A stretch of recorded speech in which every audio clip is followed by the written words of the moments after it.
दोस्तों नमस्कार। आज हम लोग मौर्य काल से संबंधित ऐसे सवालों को जानेंगे जो अक्सर परीक्षाओं में पूछा जाता है। तो आइए शुरू करते हैं। पहला सवाल है, सेंड्रोकोट्स से चंद्रगुप्त मौर्य की पहचान किसने की थी? दोस्तों इसका उत्तर हो जाएगा ए, विलियम जोन्स ने। विलियम जोन्स ने की थी। विलियम जोन्स पहले विद्वान थे जिसने सेंड्रोकोट्स की पहचान चंद्रगुप्त मौर्य के रूप में की। एरियन एवं प्लूटार्क ने चंद्रगुप्त मौर्य को एंड्रोकोट्स के रूप में वर्णित किया है, जबकि जस्टिन ने सेंड्रोकोट्स के रूप में। अगला सवाल देखते हैं।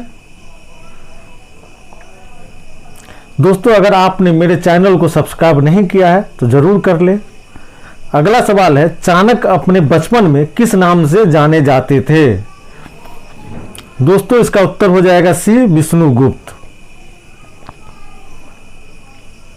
अगला सवाल देखते हैं। मौर्य साम्राज्य की स्थापना किसने की थी? दोस्तों इसका उत्तर हो जाएगा बी, चंद्रगुप्त मौर्य ने। दोस्तों चाणक्य की सहायता से चंद्रगुप्त मौर्य ने मौर्य साम्राज्य की स्थापना की थी।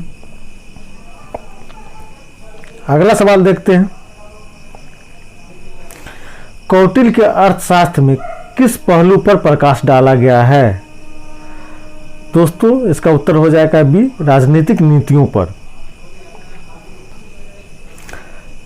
दोस्तों कौटिल्य चंद्रगुप्त मौर्य के प्रधानमंत्री थे। इन्होंने अर्थशास्त्र की रचना की है। अर्थशास्त्र राजनीतिक शास्त्र का अद्वितीय ग्रंथ है। दोस्तों इसका आज भी महत्व है। इस पुस्तक में चंद्रगुप्त मौर्य के शासनकाल के बारे में बहुत सी बातों का ज्ञान प्राप्त होता है।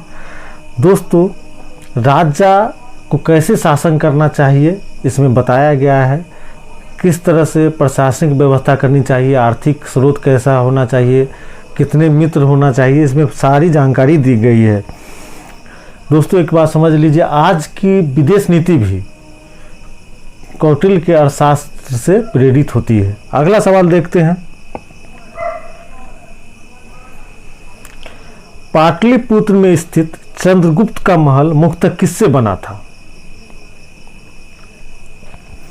दोस्तों उत्तर हो जाएगा सी, लकड़ी का। दोस्तों अगला सवाल देखते हैं। निम्न में से किस मौर्य राजा ने दक्कन की विजय प्राप्त की थी? दोस्तों इसका उत्तर हो जाएगा बी, चंद्रगुप्त मौर्य। मौर्य सम्राट चंद्रगुप्त मौर्य ने दक्षिण भारत की विजय प्राप्त की थी। अगला सवाल देखते हैं।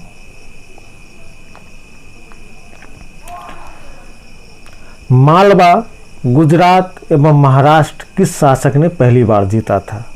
दोस्तों इसका भी उत्तर हो जाएगा डी, चंद्रगुप्त मौर्य। राजनीतिक तौर पे चंद्रगुप्त मौर्य समस्त भारत का एकीकरण किया था। दोस्तों अगला सवाल देखते हैं।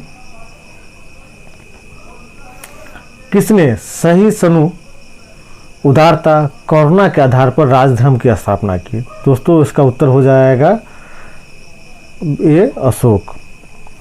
अशोक ने धर्म का प्रतिपादन किया था, धर्म के आधार पर अपनी सत्ता का संचालन किया। अगला सवाल देखते हैं। भारत का प्रथम अस्पताल एवं औषधि विभाग निर्माण किसने करवाया था? दोस्तों इसका उत्तर हो जाएगा ए, अशोक ने। अगला सवाल देखते हैं। दोस्तों अशोक के शासनकाल में बौद्ध सभा किस नगर में आयोजित की गई थी? बहुत बार इस सवाल को पूछा गया है और पूछा जाएगा भी। दोस्तों इसका उत्तर हो जाएगा बी, पाटलिपुत्र। अशोक के शासनकाल में तृतीय बौद्ध सभा संपन्न हुई थी, जो पाटलिपुत्र में संपन्न हुई थी। इस बौद्ध सभा की अध्यक्षता मोगलीपुत्र तीस ने की थी, याद रखिएगा। अगला सवाल देखते हैं। राजूक थे, तो दोस्तों इसका उत्तर हो जाएगा बी, मौर्य शासन में अधिकारी। दोस्तों अशोक के अभिलेख में राजूक का उल्लेख मिलता है। राजूकों की स्थिति आधुनिक जिला अधिकारी जैसी थी। जिसे राजस्व तथा न्याय दोनों क्षेत्रों में अधिकार प्राप्त थे।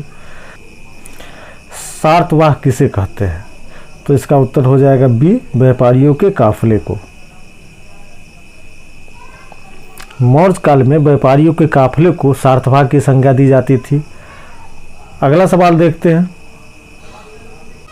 अगला सवाल है, सांची का स्तूप किस शासक ने बनाया था? दोस्तों इसका उत्तर हो जाएगा बी, अशोक। दोस्तों सांची का स्तूप मध्य प्रदेश के रायसेन जिले में है। इसका निर्माण अशोक ने करवाया था। अगला सवाल देखते हैं। अशोक के शिलालेख में प्रयुक्त भाषा है?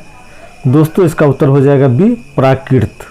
अशोक के शिलालेख में प्राकृत भाषा का प्रयोग हुआ। अगला सवाल देखते हैं।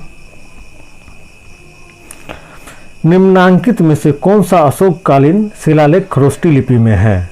या तो इसका आंसर हो जाएगा सी, शहबाजगढ़ी। याद रखिएगा, शहबाजगढ़ी। अशोक के दो अभिलेख शहबाजगढ़ी एवं मानसेहरा की लिपि खरोष्टी है। दोस्तों विकल्प में शहबाजगढ़ी भी दिया गया है, लेकिन इसके अलावा मानसेहरा का जो अभिलेख है उसकी भी लिपि खरोष्टी है, याद रखिएगा। अगला सवाल देखते हैं। अशोक के शिलालेखों को सर्वप्रथम किसने पढ़ा था? तो इसका उत्तर हो जाएगा सी, जेम्स प्रिंसेप। अशोक के शिलालेख को सबसे पहले जेम्स प्रिंसेप ने पढ़ा था। अगला सवाल देखते हैं। अशोक का अपने शिलालेख में समांतर जिस नाम से उल्लेख हुआ है वह है? इसका उत्तर हो जाएगा डी, प्रियदर्शी। अशोक का अपने शिलालेख में समांतर प्रियदर्शी के नाम से उल्लेख हुआ है। अगला सवाल देखते हैं। प्राचीन भारत में निम्नलिखित में से कौन सी एक लिपि दाएं से बाईं ओर लिखी जाती थी? तो दोस्तों इसका उत्तर हो जाएगा सी, खरोष्टी लिपि। खरोष्टी लिपि दाएं से बाईं ओर लिखी जाती थी। अगला सवाल देखते हैं। निम्नलिखित में से किस अभिलेख में अशोक के व्यक्तिगत नाम का उल्लेख मिलता है? दोस्तों इसका उत्तर हो जाएगा डी, मास्के।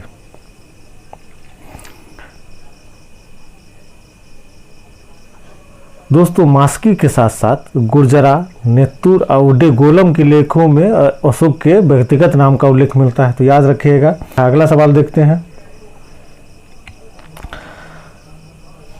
अशोक का रुमिनदेय स्तंभ संबंधित है? तो दोस्तों इसका उत्तर हो जाएगा ए, बुद्ध के जन्म से। बुद्ध के जन्म से। अगला सवाल देखते हैं।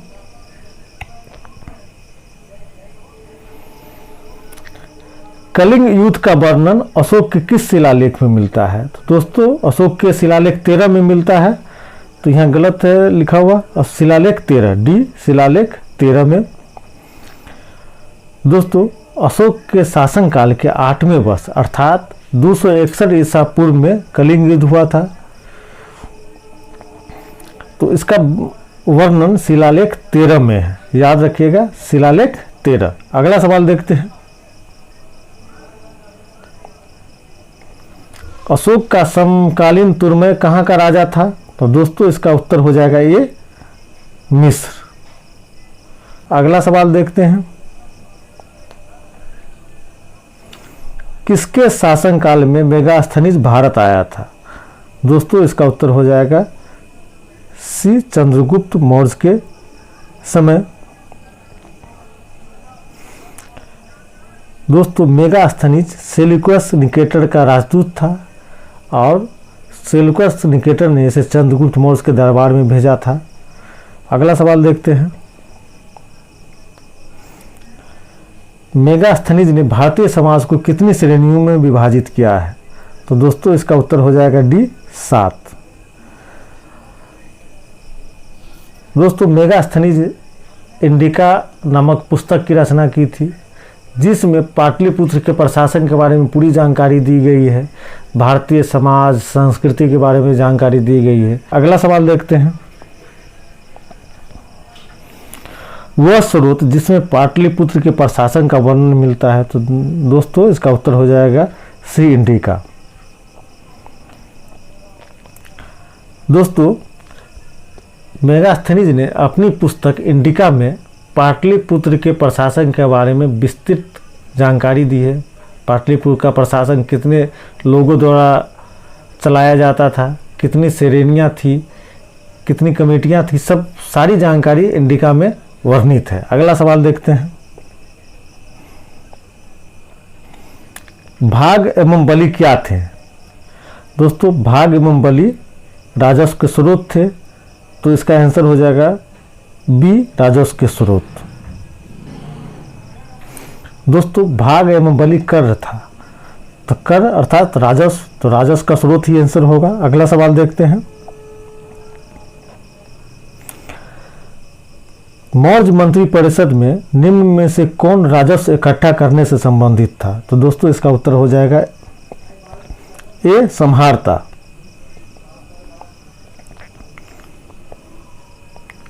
अगला सवाल देखते हैं। निम्नलिखित में से कौन मौर्ययुगीन अधिकारी तौल मान का प्रभारी था? इसका उत्तर हो जाएगा पौतवा अध्यक्ष। पौतवा अध्यक्ष। मौर्य काल में पौतवा अध्यक्ष तौल माप का प्रभारी था। अगला सवाल देखते हैं। मौर्य काल में शिक्षा का सर्वाधिक प्रसिद्ध केंद्र था? दोस्तों, इसका उत्तर हो जाएगा सी, तक्षशिला। निम्नलिखित में से किस में पुनर्विवाह वर्जित है? दोस्तों, इसका उत्तर हो जाएगा बी, मनुस्मृति। मनुस्मृति में पुनर्विवाह वर्जित माना गया है। अगला सवाल देखते हैं। अंतिम मौर्य सम्राट था? दोस्तों, इसका उत्तर हो जाएगा डी, बृहद्रथ। अंतिम मौर्य सम्राट बृहद्रथ था। बृहद्रथ की हत्या उसके सेनापति पुष्यमित्र शुंग के द्वारा 184 ईसा पूर्व में कर दी गई, जिसके साथ साथ मौर्य वंश का शासन समाप्त हो गया और शुंग वंश का शासन प्रारंभ हुआ। दोस्तों, इसी के साथ वीडियो संपन्न होता है। अपना ख्याल रखें। बहुत बहुत धन्यवाद।